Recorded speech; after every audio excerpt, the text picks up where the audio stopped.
Hello, everyone. For those that don't know me, my name is Michelle Wynn, and today I want to talk to you about my plan for change to help Reed Elementary reach their goals. Here's a little overview of what we are going to talk about today. First, we're going to look at our school demographics, goals, and the proposed change that will help us reach our goals. Next, we will look into what blended learning is, how it can help, what it looks like, potential challenges, and resources that will be available to you. Reed Elementary is a public pre-K through 5 school. It is a Title I school in the second largest school district in Houston. And as you can see, there is a high percentage of economically disadvantaged students as well as Hispanic bilingual students. Here at Reed, our mission statement is to meet the needs of all learners by providing the tools they need to be successful in a variety of learning settings. And our vision here is to lead. At Reed, the goal is to increase the percentage of students that score meets grade level or above on the STAR reading and math test from 43% to 53% by June 2025. Now, I think this is achievable if we create a technology-rich environment by implementing blended learning. So blended learning is essentially blending and combining traditional classroom instruction and online instruction to create an element of choice and accountability. Blended learning, however, is different from a technology-rich classroom. Blended learning uses technology in addition to traditional instruction to help personalize learning. For example, watching a pre-recorded lesson, maybe extra video clips, or completing an online activity before coming together for a discussion or reinforcement. While a technology-rich classroom may use a tech device to replace traditional activities, like completing a worksheet on Google Doc instead of a paper. Let's take a look at a few benefits of blended learning. First, it can increase student engagement and offer different opportunities for students to engage with the material in different ways. You can also create ways to ensure engagement and quality of learning by using checkpoints throughout the lesson so the students are actively participating in their learning. Second is collaboration. With the access to technology, there is even more opportunities for teamwork, participate in discussion boards, and receive feedback. Second is collaboration. With the access to technology, there is even more opportunities for teamwork because it opens the doors to online collaboration. Students can broadcast their work, participate in discussion boards, and receive feedback from their peers. Third is personalized learning. Depending on how the teacher decides to approach blended learning can offer self-paced learning for students and giving teachers the time to meet every student's individual needs. More advanced students can move on to material they are ready for, while you offer support to struggling students. Not to mention, technology allows you to simultaneously touch different learning styles. Fourth is flexible accessibility. With assignments being accessible online, it gives students a chance to access it at home.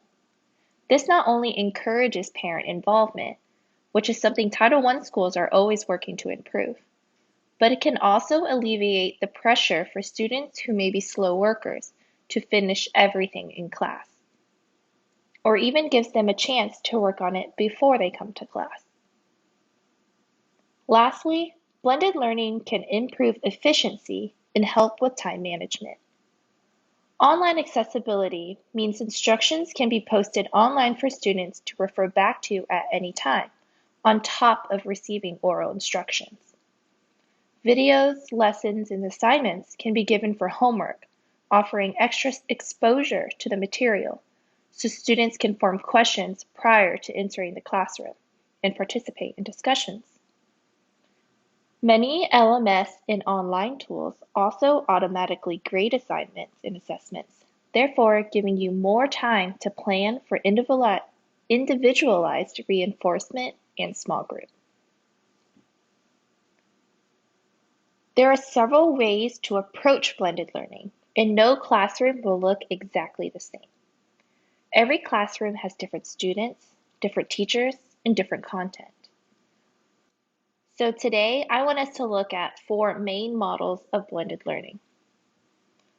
The first, and probably the most popular model, is the flipped classroom.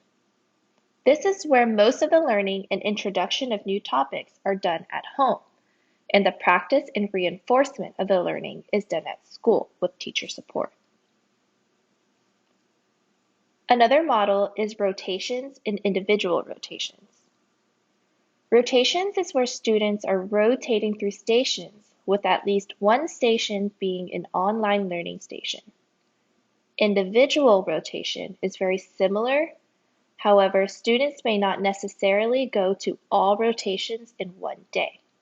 Rather, they'd only do that station or activity that is scheduled for that day on their playlist.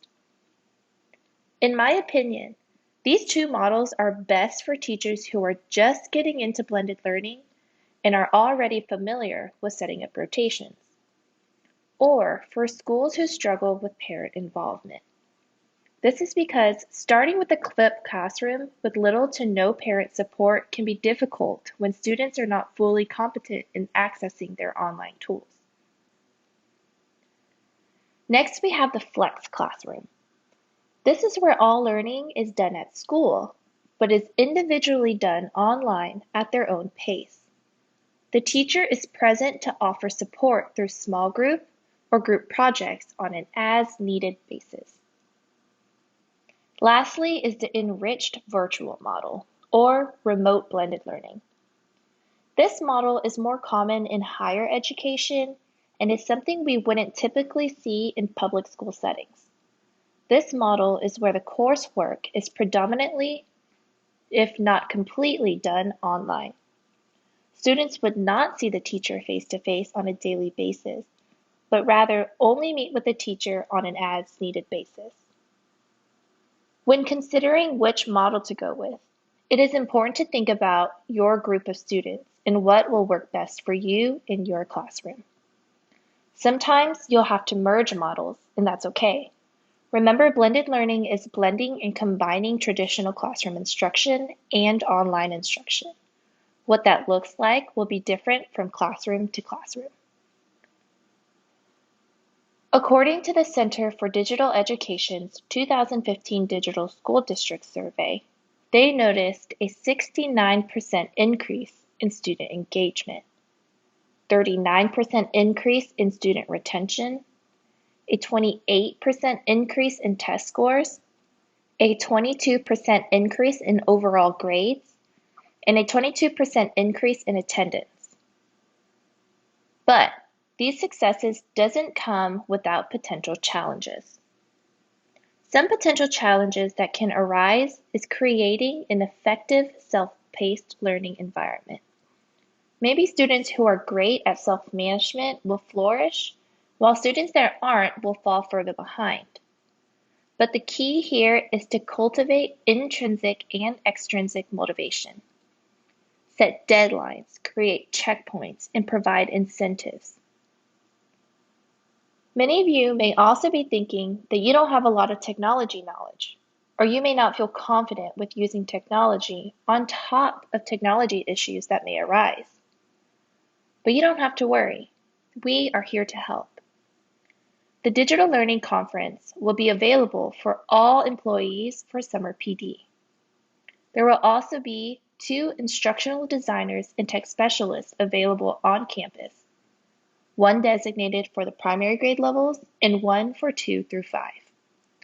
There will also be an instructional coaching program where you can sign up for individualized extra support. The sign-up is completely voluntary and will be available every 6 weeks. The key to being successful with blended learning is to start small. This can be anywhere from starting with a choice board or just doing rotations for a while. It is also important to keep in mind that there will be a lot of teaching and guiding at the beginning, so don't be discouraged. Another thing is to not overwhelm yourself with technology. Oftentimes, teachers will get overwhelmed with trying to figure out several different online tools at a time. Start with getting yourself and your students familiar with one LMS tool at a time before introducing another tool. Remember, blended learning will look different from classroom to classroom, and that it is important to think about what works best for you in your classroom. Thank you for listening to my presentation.